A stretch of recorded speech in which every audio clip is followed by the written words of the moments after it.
మళ్ళీ కానీ పేపర్ చదివే ముందు తమ్ముళ్ళు మరి ఏం తెచ్చిందో ఏందో ఇట్రా వచ్చా రా 50K సబ్స్క్రైబర్స్ అయినందుకు కూడా వేడుక చేసుకోవాలా మనం. అది వేరే వాళ్ళకంటే ఇక ప్రజలారా మనం 50,000 సబ్స్క్రైబర్స్ ని సంపాదించుకున్నాం కదా. 50,000 మంది నమ్మకాన్ని, 50,000 మంది విశ్వాసాన్ని చిలుక ప్రవీణ్ కావచ్చు, యూ న్యూస్ కావచ్చు సంపాదించుకున్నది కాబట్టి తమ్ముడు అది పెట్టుకో.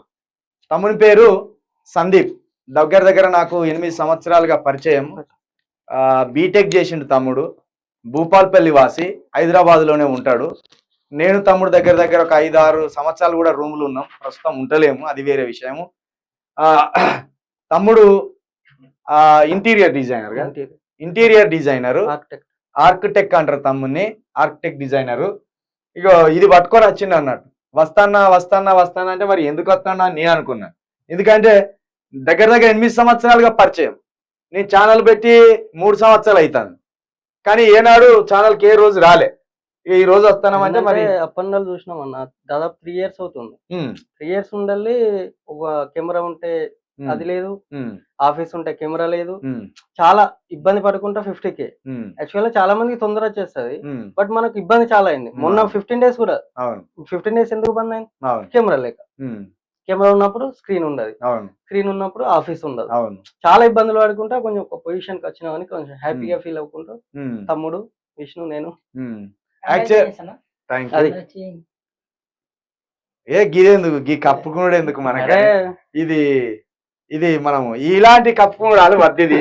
మనం రాజకీయ నాయకులం కాదు, అది అయిన రోజు కప్పుకుందాం. కానీ ఇది పక్కన పెడితే నా కష్టము, నా సుఖంలో, నా బాధలో యావత్తు నేను అంటే 8 సంవత్సరాలని హైదరాబాద్కి వచ్చి 15 సంవత్సరాలు అవుతుంది, 15-16 సంవత్సరాలు అవుతుంది.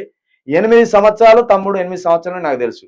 బీటెక్ అయిపోయినాక తమ్ముడు జాబ్ కోసం తిరుగుతున్న సందర్భంలో వీళ్ళ కజిన్ బ్రదర్ గా ఆయన నాకు పరిచయం. ఆయన నా దగ్గర పంపించిండు. ఆయన కంటే తమ్ముడే క్లోజ్ ఎక్కువైంది నాకు. తర్వాత తమ్ముడిని ఐ న్యూస్ లో జాయిన్ చేయించిన. ఐ న్యూస్ లో ఒక 3-4 నెలలు జాబ్ చేసి తర్వాత ఆ జాబ్ మానేసి ఈయన ఆర్కిటెక్ట్ ఆ టైప్ లో పోయిండు. అయితే నన్ను ఛానల్ పెట్టిన కాంచెల్లి అతి దగ్గరగా చూసిన కొందరు వ్యక్తుల్లో తమ్ముడు ఒక్కడు.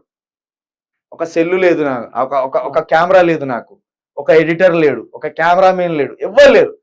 నా దగ్గర ఉన్న సెల్లు తోటి నేను న్యూస్ చేసుకుంటూ పెట్టుకుంటూ పోయేది. మల్లిగాన్ తోటి విభేదాలు వచ్చినాక బయటకు వచ్చినాక అప్పటి నుండి సెల్లుతోటే పోరాటం, సెల్లుతోటే ఒక 25-30 వేల మంది సబ్స్క్రైబర్లను తెచ్చుకున్న తర్వాత ఇప్పుడు ఎలక్షన్స్ కు ముందు మనకు సబ్స్క్రైబర్ పెరుగుతూనే ఉన్నారు. దానికంటే ముందు ఇప్పుడు మన ఏప్రిల్ 3వ తారీఖు ముందే మనం 50,000కి చేరుకోవాలి. 23 రోజులు మన ఛానల్ ఆగిపోయింది. కెమెరా లేక ఎక్విప్మెంట్స్ లేక 23 రోజులు. అంటే 23 రోజులలో అంటే ఇంకా ఈ ప్రజలు, మనల్ని నమ్మిన ప్రజలు దాదాపుగా ఒక 3-4 వేల మంది 23 రోజులలో సబ్స్క్రైబర్స్ కావాలి మనం. అట్లా 3 సంవత్సరాల క్రితం ఛానల్ పెడితే నేను 1 సంవత్సరం కూడా ఛానల్ రన్ చేయలేకపోయినా. అంటే నిరంతరంగా ప్రతిరోజు ప్రతిరోజు 1 సంవత్సరం పాటు నిర్వహించలే. ఒక 2 నెలలు ఛానల్ నడిపితే ఒక 4 నెలలు మూతపడ్డది, ఒక 2 నెలలు ఛానల్ నడిపితే ఒక 6 నెలలు మూతపడ్డది. అంటే ఏంటంటే ఆఫీస్ లేక, ఎక్విప్మెంట్ లేక ఈ ఇబ్బందులు ఎదురైనాయి. కానీ కొందరు ఏమనుకుంటారు, కేసీఆర్ అయినా అనుకున్నాడు, కేసీఆర్ నడిపిస్తాను లేరు. ఇక తమ్ముడు చెప్పు, ఇది కట్ చేయాలి ఇప్పుడు? తీసుకురండి. సంతోషం కదా, మీరే కట్ చేయండి. మీరు తీసుకొచ్చి సంతోషం కట్ చేయండి. ఇప్పుడు నా సంతోషాన్ని మీరు సంతోషంగా అనుభవిస్తారు కాబట్టి మీరే కట్ చేయండి.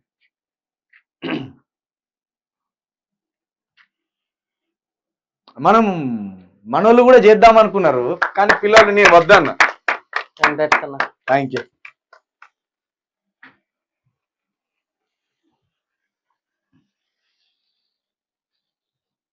ఆ తమ్ముడు కెమెరామెన్ ఇంకో ఇద్దరు మనం చేద్దాం చిన్నగా అంటే ఇదేమున్నది లే అంటే నిజానికి 50,000 మంది. మీరే కట్ చేయండి.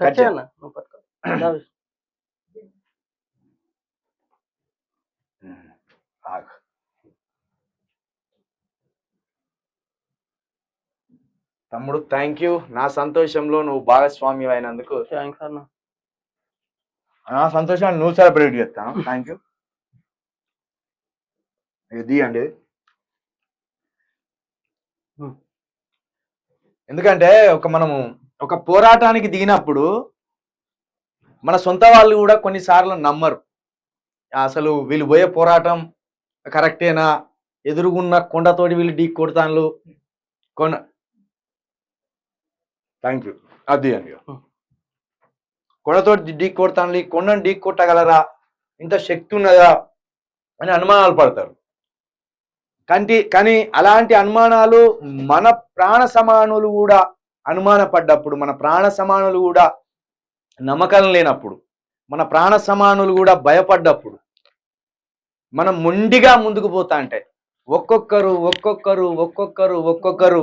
ఆడే ఈరోజు 50,000 మంది ప్రేమాభిమానాలను సంపాదించుకున్నానంటే, 50,000 మంది నమ్మకాన్ని సంపాదించుకున్నానంటే నిజంగా ఇది సంతోషమే నాకు కూడా. ఎందుకంటే ప్రాణ సమానులు సైతం కొన్నిసార్లు భయపడి దూరం జరిగిపోయింది. ఒకవైపు మనం మానసిక వేదనను మోస్తూ మరోవైపు పోరాటాన్ని సాగించడం అంటే అది చిన్న విషయం కాదు. అది అలాంటి పోరాటాలు చేస్తున్న వారికి మాత్రమే ఆ ఒక మానసికమైన పోరాటము, అదేవిధంగా సామాజికమైన పోరాటం. వ్యక్తి చేసేది మానసిక పోరాటం. ఇప్పుడు నేను నాతో చేసేది లోపల మానసిక పోరాటం, నేను బయటికి చేసేది సామాజిక పోరాటం. ఈ రెండింటిని బ్యాలెన్స్ చేయడం అంటే అది సాధ్యమయ్యే పని కాదు. అది చాలా చాలా బాధాకరమైనది, భయంకరమైనది. కానీ అలాంటి పరిస్థితుల నుండి కూడా ప్రతిరోజు ముందుకు నడుస్తూ పోతాన్నామంటే ఇలాంటి 50,000 మంది ప్రోత్సాహం, ఈ 50,000 మంది ఆశీర్వాదం అనేది మరొక్కసారి మీ అందరికీ తెలియజేస్తూ ఈ చిన్న సంతోషాన్ని మిగిల్చిన తమ్ముడికి కూడా థ్యాంక్స్ చెప్తున్నాను. ఎందుకంటే తమ్మునితోటి మొన్న నేను గత 2 సంవత్సరాల క్రితం వరకు కూడా తమ్మునితోటే ఉండే, సంవత్సరం క్రితం వరకు కూడా తమ్మునితోటే ఉండేది రూమ్లో. థ్యాంక్ యూ తమ్ముడు సందీప్, మరొకసారి నీకు కృతజ్ఞతలు తెలియజేస్తూ మంచి ఇంటీరియర్ డిజైనర్గా నువ్వు పేరు తెచ్చుకోవాలని నేను కోరుకుంటానా. ఇది పక్కన పెడితే